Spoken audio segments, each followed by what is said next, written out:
So, as the Braves get ready to take on the New York Mets, and this obviously an important series really for the New York Mets, again, I just talked about the idea of the Braves had that, meeting. It was a year ago in Arizona where they were kind of floundering around and then had the big start. And obviously, they had a meeting here the other day, and they're 2-0 since then. But it really does start to feel like when you look at the struggles of the New York Mets and the Philadelphia Phillies, that if they don't make some hay in this month against the Braves, that there's going to be a lot of separation.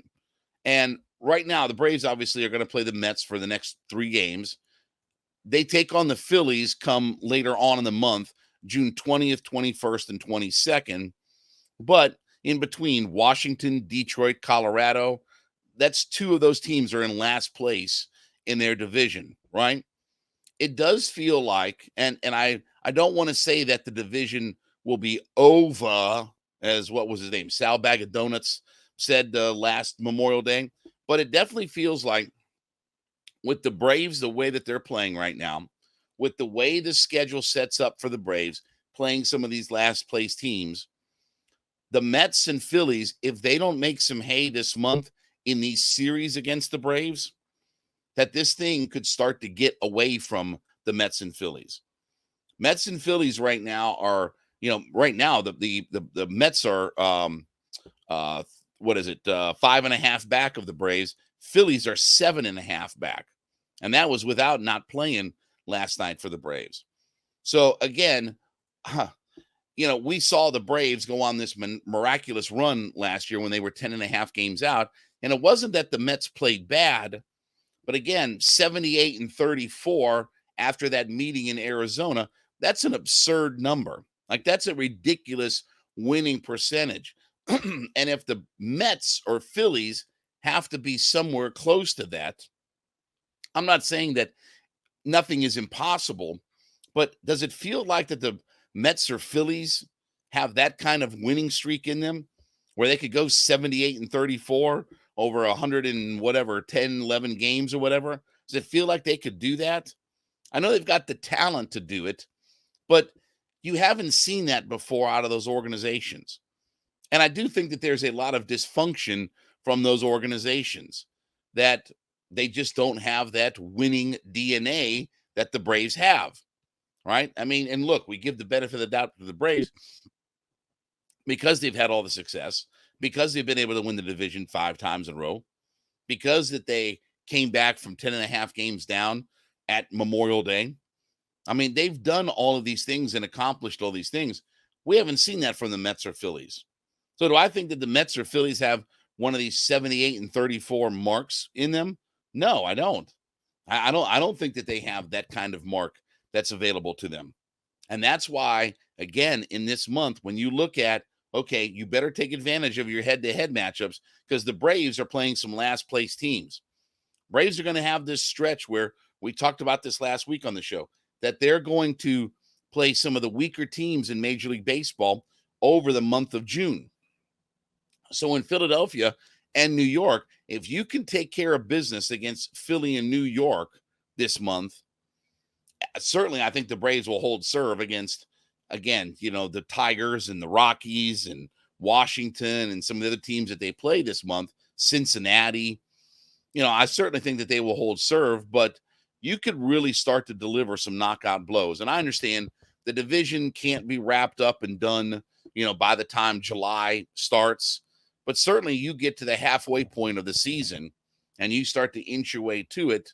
And again, you find yourself 8, 10 games ahead. I mean, again, the Phillies are already 7.5 back. They've got a minus 31 run differential. The Braves are a plus 63. So it's a 94 run differential difference between Atlanta and Philadelphia. It's a 75 run differential between the Mets and Braves. And I don't think that that is going to change anytime soon. And, obviously some of the guys that they have put a whole crap ton of money in, Verlander's got 45 million this year and 40 something million next year. And he's got a 4.25 ERA. And we're going to see him in the third game of this series. It's going to be a very fascinating series where again, good pitching matchups.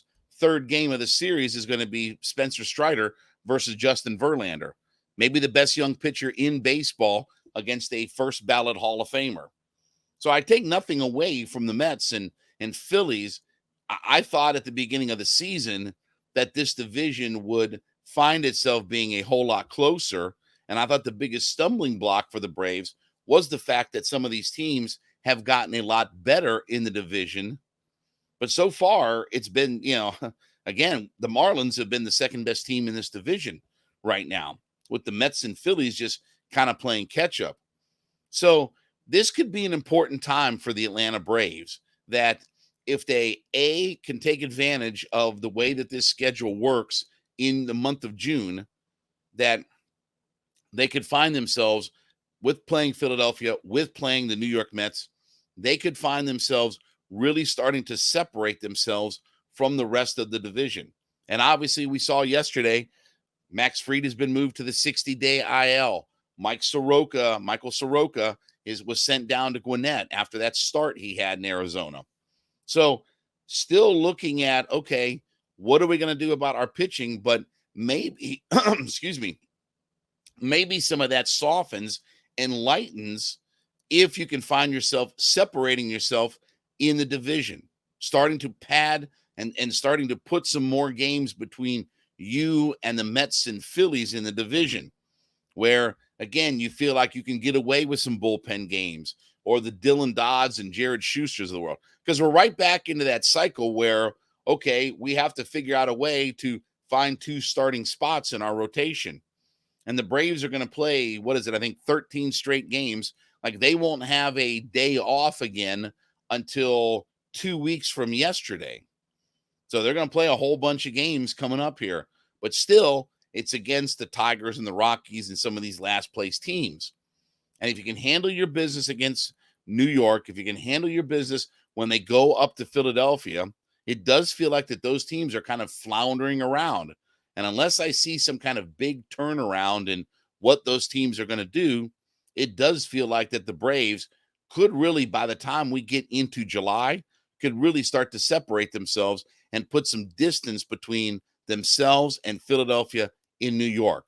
I know a division can't be won in the month of June, but you can certainly make your life a lot more easy. And certainly, again, the Braves probably need some of that when they're trying to figure out a couple of spots in their rotation that just are not really getting kind of better, not really kind of getting any easier, with Max Fried now on the 60-day, Michael Soroka, being sent back down. Things are not easy, but if you can pad your schedule and figure out a way to get separation, that may be the key. All right, as you listen in to Hittin' Hard with Jon Chuckery, make sure that you go into whatever podcast you're listening on and let us know that you're an everyday listener. So leave us a note that you're an everydayer, as we like to call them, and certainly leave us a message that you listen in 5 days a week. We do thank you so much for being a part of our ever-growing community, and we thank you so much for being a part of the show every day of the week. So let us know that you're an everydayer to the show, and let us know that you're a part of our community. We thank you so much for being a part of it.